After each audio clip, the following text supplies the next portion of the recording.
Rangkaian resistor, hukum Ohm dan hukum Kirchhoff. Ini dibuat oleh Pak Danang. Saya hanya menyampaikan saja. Oke, kita mulai pembelajarannya dari rangkaian resistor seri. Jadi nanti dalam rangkaian listrik ada istilah rangkaian seri dan rangkaian paralel.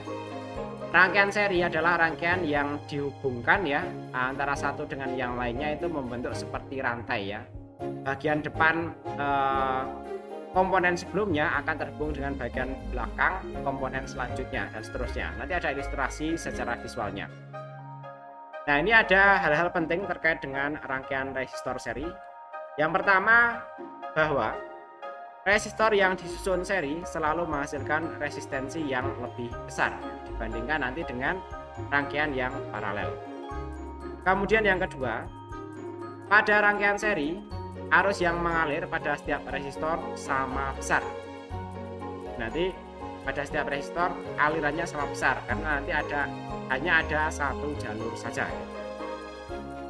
Kemudian berikutnya, R1, R2, R3 disusun secara seri.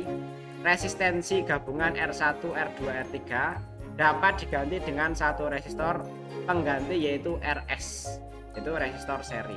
Nanti kalau digabung ya, resistor 1, 2, 3 ini ya, maka nilai resistensinya nanti sama dengan RS, yaitu penjumlahan dari ketiga resistor tersebut ya.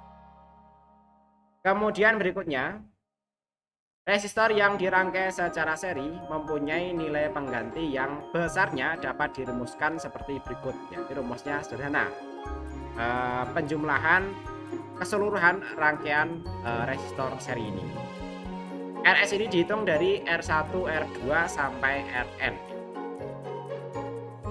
Jika semua nilai R yang disusun sama, maka dapat ditulis bahwa RS sama dengan NR, yaitu dikalikan saja. Ini konsep aritmatika dasar ya, teman-teman yang dulu belajar matematika. Saya kira kita ya sama-sama ketika SMP juga sudah belajar bahwa konsep perkalian pada dasarnya adalah penjumlahan yang berulang. Jadi kalau ini kan dimulai dari rumus yang di atas ya, bahwa RS itu R1, R2 tambah R3 dan seterusnya sampai Rn, maka rumus ini ya dapat dikonversikan menjadi NR seperti ini ya. Berapa jumlah N-nya kalau sama ya, itu nanti tinggal dikalikan dengan nilai R-nya. Tapi syaratnya kalau sama. Tapi kalau nilai R-nya beda-beda ya nanti kita harus menjumlahkannya satu persatu. Dengan R banyaknya R yang dengan N adalah banyaknya R yang disusun ya. Selama itu sama tadi catatannya ya. Nah, rangkaian seri ilustrasinya nanti kurang lebih seperti ini ya. Jadi nanti ini pangkalnya, ini ujungnya ya. Ujungnya dia akan terhubung dengan pangkal dari resistor berikutnya. Ujungnya akan terhubung dari pangkal resistor sebelumnya ya. Maka ini bisa diganti dengan RS ya. RS ini penjumlahan dari R1, R2 dan R3. Oke, berikut ini adalah ilustrasinya rangkaian resistor yang disusun secara seri ya. Dalam materi rangkaian listrik ya, seringkali kita mendapatkan visualisasi seperti ini ya. Misalnya ini adalah sumber dayanya ya, tegangannya ya. Kemudian listrik akan mengalir ke sini. Nah, rangkaian seri itu nanti cara merangkainya seperti ini ya. S1, S2. Kemudian dia akan digunakan, misalnya di sini digunakan untuk lampu ya, kemudian dia mengalir di sini. Resistor di sini bahkan digambarkan seperti saklar ya, artinya dia memberikan hambatan ya, bahkan bisa memberikan hambatan yang maksimal sehingga nanti aliran listriknya nanti tidak bisa mengalir. Nah, masing-masing kondisi nanti bisa ini ya dicabut seperti ini. Ini bisa diputus seperti ini, yang ini juga bisa diputus di bagian ini. Selanjutnya ya, tadi kita sudah menyinggung resistor paralel ya, nanti akan kita singkat menjadi RP ya. Yaitu resistor yang disusun secara paralel selalu menghasilkan resistensi yang lebih kecil dibandingkan dengan yang seri tadi. Pada rangkaian paralel, arus akan terbagi pada masing-masing resistor, tetapi tegangan pada ujung-ujung resistor nanti akan sama besar. alirannya beda tapi nanti tegangannya sama. Pada rangkaian resistor, di samping untuk R1, R2, R3 disusun secara paralel, resistensi dari gabungan R1, R2, R3 dapat diganti dengan satu resistor pengganti yaitu Rp. Tapi nanti rumus Rp-nya berbeda. Berbeda tadi dengan rumus RS ya. Resistor yang dirangkai secara paralel mempunyai nilai pengganti yang besarnya dapat dirumuskan seperti berikut ya. Bahwa 1/Rp ini ya sama dengan 1/R1 plus 1/R2 plus 1/Rn ya, sesuai dengan jumlah resistor yang ada. Jika semua nilai R yang disusun sama besar ya, seperti kasus tadi ya, maka resistor penggantinya dapat ditulis menjadi seperti ini ya. Rp adalah R dibagi dengan N. Dengan N-nya adalah banyak R yang disusun. Nah, ini perbedaannya ya tadi antara rangkaian seri dan rangkaian paralel ya. Nah, nanti kita akan belajar alat ukur dan pengukuran ya. Maka kita perlu tahu dulu macam-macam rangkaian dari rangkaian listrik ya. Dalam hal ini adalah resistor ya. Kalau tadi untuk rangkaian seri ya, bagian ujung dari resistor 1 akan terhubung dengan pangkal dari resistor yang lainnya. Sedangkan untuk rangkaian resistor paralel ini, ujungnya ini dia akan sejajar dengan ujung yang lainnya. Bahkan dia akan ketemu di sini. Yang pangkalnya dia juga akan ketemu di bagian pangkalnya dan mereka sejajar ya. Nah, ini nanti bisa diganti dengan Rp dengan cara hitungnya adalah seperti ini ya. Untuk kasus khusus ya dengan nilai R sama, maka dia R dibagikan dengan N. Tapi untuk nilai R yang berbeda nanti cara hitungnya tetap seperti ini ya.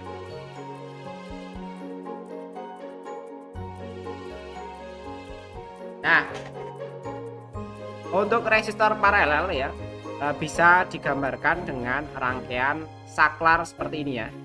Ini kondisi terhubung semuanya. Kalau ini diputus ya, keuntungannya dari resistor paralel ini, maka dia masih tetap nyambung di sini. Kalau salah satunya putus ya, itu nanti berdampak pada karakter dari resistor itu. Jadi kalau tadi yang seri putus satu, maka semuanya putus. Tapi kalau resistor paralel dia putus satu, maka dia masih bisa terhubung melalui rangkaian yang lainnya. Nah, nanti seperti ini. Tapi kalau putus semuanya, baru dia tidak terhubung sama sekali ya rangkaian listriknya atau rangkaian terbuka. Oke, ini ada contoh ya agar kita lebih memahami materi kita. Hitunglah nilai resistor pengganti dari ketiga resistor yang dirangkai seperti di bawah ini ya. Misalnya di sini rangkaian resistor seri dengan nilai R yang pertama adalah 2 ohm, yang kedua adalah 4 ohm, dan yang ketiga adalah 3 ohm. Nah, ini detail keterangannya ada di sini. Ditanyakan nilai RS-nya berapa ya. Maka cara menghitungnya adalah RS sama dengan R1 plus R2 plus R3 ya. Maka di sini nilai-nilai dari R-nya kita masukkan semuanya, yaitu 2, 4, dan 3. Ketika ketiganya dihitung atau dijumlahkan ya, maka nilai RS yang didapatkan adalah 9. Jadi nilai resistor penggantinya adalah 9 ohm. Selanjutnya contoh yang kedua untuk kasus rangkaian resistor paralel ya. Hitung nilai resistor pengganti yang dirangkai seperti di bawah ini ya. 20 ohm, 30 ohm, 60 ohm, kemudian 6 ohm. Nah, di sini ini rangkaian campuran ya. 4 ohm dan 6 ohm. Penyelesaiannya berikut ya. Ini karena ada 2 soal ya. Kita lakukan proses sendiri-sendiri. Untuk yang A, diketahui R1 adalah 20 ohm, R2 30 ohm, dan R3 60 ohm. RP-nya berapa? Oke, mari kita hitung bersama-sama. 1/Rp adalah 1/R1 plus 1/R2 plus 1/R3. 1/Rp sama dengan 1/20 plus 1/30 plus 1/30. Nah, ini ada kesalahan ya. Betul ya, semestinya 60 ya. 20, 30, 60 semestinya. Ini penjumlahan pecahan ya. Jadi nanti untuk pembilangnya, penyebutnya harus kita samakan dulu ya. 20, 30 semestinya ini 60 ya. Maka semuanya penyebutnya kita ganti dengan 60 dan di atasnya kita kalikan agar ini ya setara dengan 60 ya. Yang 20 agar ini jadi 60 dia dikalikan 3. Kemudian yang 30 ya agar ini jadi 60 maka dia dikalikan dengan 2. Tapi di sini nanti dia benar ya. Kalau tadi ini 30 ya. Ini 1/60 bukan dikalikan 2 karena nilai awalnya di sini adalah 60. Kemudian berikutnya RP-nya nanti adalah 60 ohm. Karena hasil penjumlahan ini ya 3 tambah 2 tambah 1 itu kan sama dengan 6. 6/60 sama dengan 1/RP. Maka ketika RP-nya dipindah ke sini ya, kemudian ini dipindah ke sini, maka dia dibalik juga ya, yaitu 60/6 sama dengan 10 ohm. Jadi untuk rangkaian seri ya, dari resistor bernilai 20, 30 dan 60 dia justru dapat nilai 10 ohm. Justru lebih kecil dari keseluruhan nilai resistor yang ada. Untuk rangkaian paralel ya, sedangkan untuk yang seri dia nilainya menjadi lebih tinggi. Oke, berikutnya kalau tadi kita sudah menghitung rangkaian resistor seri dan paralel, berikut ini adalah rangkaian resistor yang campuran ya. Di sini ada rangkaian seri dan di sini keseluruhannya adalah rangkaian paralel. Di sini 6 ohm, 2 ohm, 4 ohm dan di sini ada 6 ohm juga. Karena rangkaian seri ini kan kita bisa hitung secara cepat ya. 2 tambah 6 kan 2 tambah 4 kan sama dengan 6. Maka rangkaian ini ya bisa dikonversi ya dalam ilustrasi rangkaian yang seperti ini. Sebenarnya dia adalah rangkaian paralel bernilai 6666. Nah, cara hitungnya nanti seperti ini karena ini ditanyakan nilai RP keseluruhannya ini. Ini ditambahkan dulu tadi ya, jadi 6 ya. Kemudian yang ini baru kita hitung ya, yaitu 1/6 tambah 1/6 tambah 1/6. Didapatkan 1/RP sama dengan 3/6 sama dengan 2 ohm. Karena nilai masing-masing resistor yaitu sama dengan 6, maka dapat juga dihitung dengan cara berikut ya tadi ya. Ini sekaligus membuktikan ya bahwa rumus tadi juga benar-benar bekerja ya. Ini kalau kita hitung nilai RP-nya adalah 2 ohm ya. Sedangkan kalau kita menggunakan rumus kedua, karena nilai ketiganya adalah sama, maka dia juga didapatkan 2 ohm. Nah, tadi kita sudah belajar hitung-hitungannya. Berikutnya kita masuk ke hukum ohm. Hukum ohm digunakan untuk menentukan hubungan arus listrik dan tegangan dalam sebuah hambatan. Hukum ohm berbunyi kurang lebih seperti ini. Kuat arus yang menghantar sebanding dengan beda potensial pada kedua ujung penghantar ya. Jika dirumuskan maka V sama dengan I dikalikan R ya. P itu tegangan ya, I itu arus listrik dan R ini adalah tegangan tadi. Nah, jadi nanti kalau kita tahu tegangan sebuah sumber listrik dan kita bisa mengukur I-nya, maka nanti R-nya juga akan ketahuan.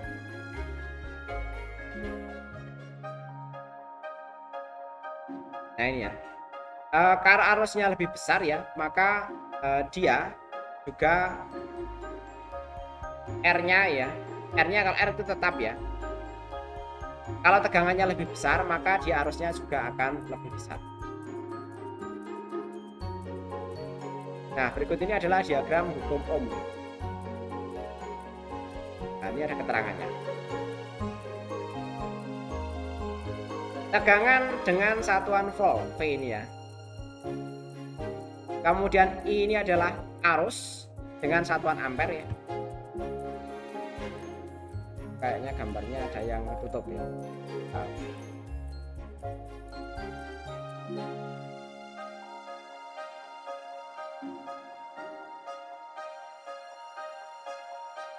oke.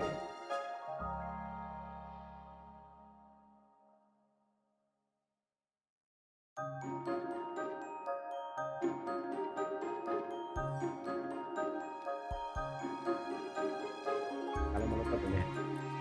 Oke, tapi kurang lebih nanti seperti ini ya. P ini voltage atau tegangan ya, kemudian R ini resistance, I itu current, kemudian P itu power atau daya ya. Ohm law ya. PI itu nanti kurang lebih seperti ini ya.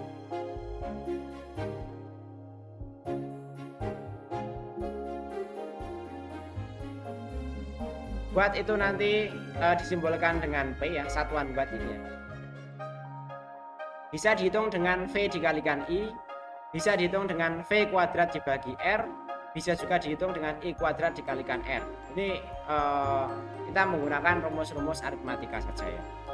Kemudian V itu sama dengan volt, itu bisa dihitung dengan cara I dikalikan R, bisa dihitung dengan cara akar kuadrat P dikalikan R, bisa juga dihitung dengan P dibagi dengan I. Kemudian R dengan satuan ohm, itu bisa dihitung dengan P dibagi I kuadrat, bisa dihitung dengan V dibagi I, bisa juga dihitung dengan V kuadrat dibagi P. Oke, untuk R itu ya. Kemudian untuk arus dengan satuan ampere, itu bisa dihitung dengan akar P dibagi R, P dibagi V, kemudian V dibagi R ya.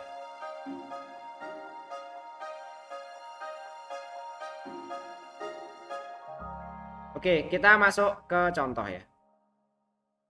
Cara menghitung kuat arus listrik dengan hukum Ohm.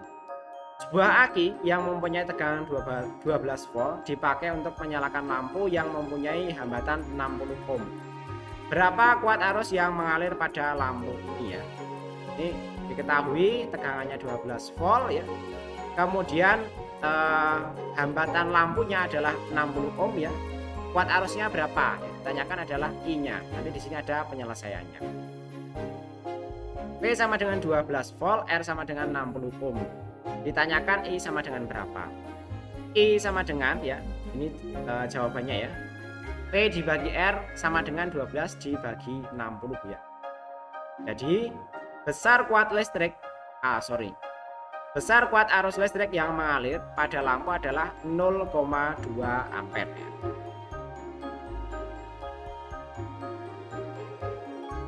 Selanjutnya adalah hukum Kirchhoff atau Kirchhoff ya. Bolehlah teman-teman nyebut seperti itu.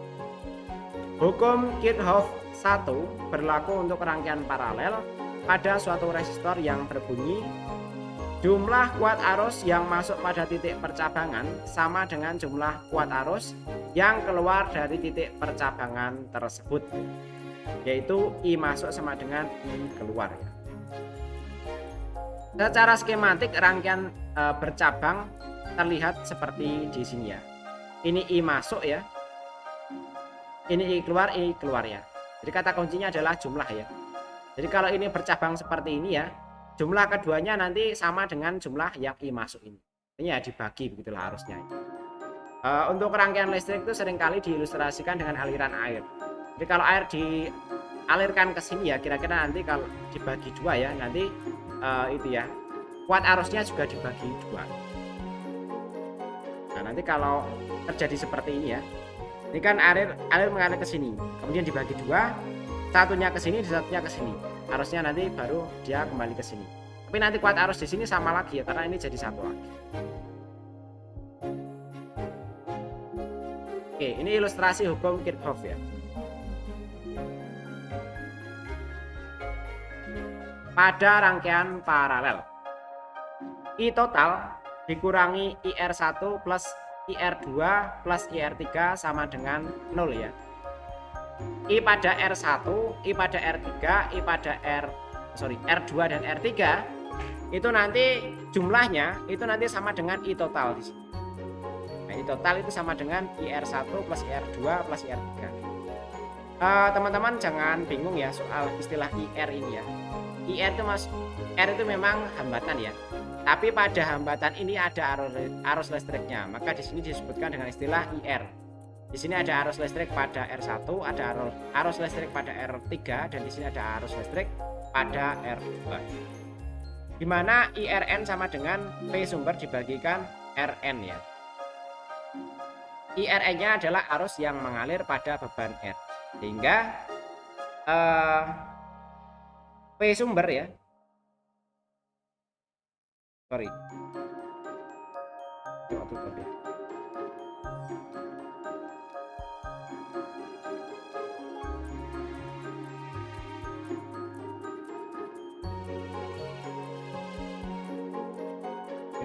Seperti ini aja ya biar lihat ya. Sehingga IR1 sama dengan V sumber dibagikan R1 juga. IR1 ini adalah arus yang mengalir pada beban R1. Sedangkan IR2 adalah V sumber dibagikan R2 ya. Jadi arus-arus yang mengalir di sini ya, itu cara ngitungnya adalah V sumber dibagikan R1 untuk yang pada IR1. Sedangkan pada IR2 itu cara menghitung arus listrik di sini adalah tegangan sumbernya ya. Tegangan sumbernya dibagikan dengan R2 dan seterusnya. R3 juga seperti itu.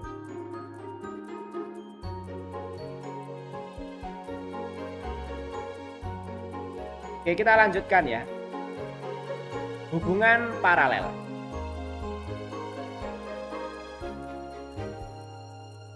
R ekuivalen KCL sama dengan sigma I sama dengan 0 ya. I dikurangi I1, I2, I3 sama dengan 0 ya. I sama dengan I1 plus I2 plus I3. V per R ekuivalen sama dengan V dibagikan R1 plus V dibagikan R2 plus V dibagikan R3 ya. 1 per ekuivalen sama dengan 1 per R1, 1 per R2, 1 per R3 ya. Sama dengan tegangan sumber, V sumber sama dengan VR1 sama dengan VR2 sama dengan VR3 ya. Kalau tegangan selalu sama ya, sebagaimana resistor. Yang nanti berubah-ubah adalah arus listrik ya. Jadi sesuai dengan hukum Kirchhoff ya. Sedangkan pembagian arusnya nanti seperti ini ya. I pada I1 itu sama dengan V dibagikan R1, I2 sama dengan V dibagikan R2, I3 sama dengan V dibagikan R3, dan V sama dengan IR ekuivalen. Sehingga I2, I1 sama dengan R ekuivalen dibagikan R1 dikalikan I ya. Kemudian I2 sama dengan R ekuivalen dibagi R2 dikalikan I, dan I3 sama dengan R ekuivalen dibagikan R3 dikalikan I. Nah, berikut ini adalah contoh soalnya.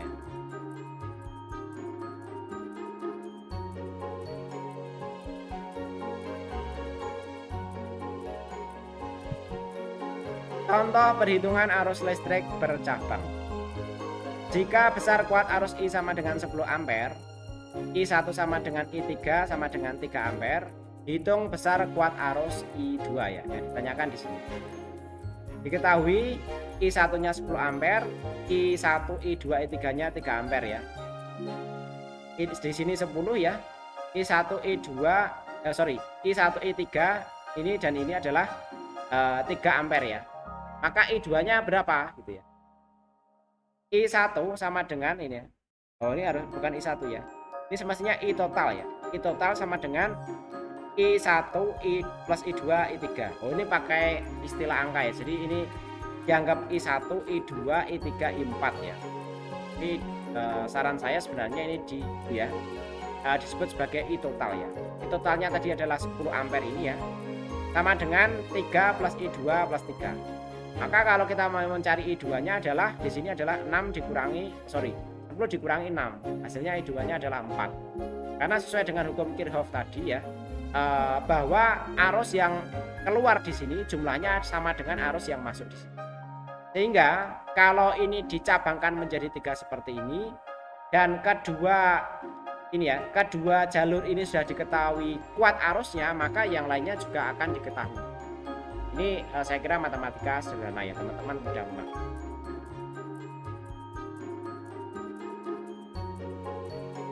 Oke, kita lanjut ya. Hitung arus I1, I2, I3 pada rangkaian berikut ya. R1 sama dengan 10 ohm, R2 sama dengan 20 ohm, R3 sama dengan 30 ohm ya. 1, 2, 3 ya. 10, 20, 30 ya. 10, 20, 30. Kemudian VDC-nya adalah 10,8 volt. Ditanyakan ya arus I1, I2 dan I3 ya. Nah, di sini ada I1, I2 dan I3. Caranya ini ya. Kita hitung dulu total dari R-nya ini berapa ya. Nah, ini singkat saja ya. Kita hitung dengan cara 1/RP ini ya, menggunakan rumus ini ya. Kemudian angka-angka tadi dimasukkan ya. Hingga nanti didapatkan RP 5,4 ohm. Nah, lanjut perhitungannya nanti kurang lebih seperti ini. VDC adalah 10,8 volt, RP-nya sama dengan 5,4 ohm. I total sama dengan VDC, sesuai dengan hukum Kirchhoff tadi ya, bahwa I itu sama dengan V dibagikan RP. Teman-teman kalau lupa nanti silahkan lihat tadi ya, diagram rumus tadi ya. Jadi ya, kita masuk ke sini dulu. Sama dengan 10,8 dibagikan 5,4. Ini semestinya koma ya.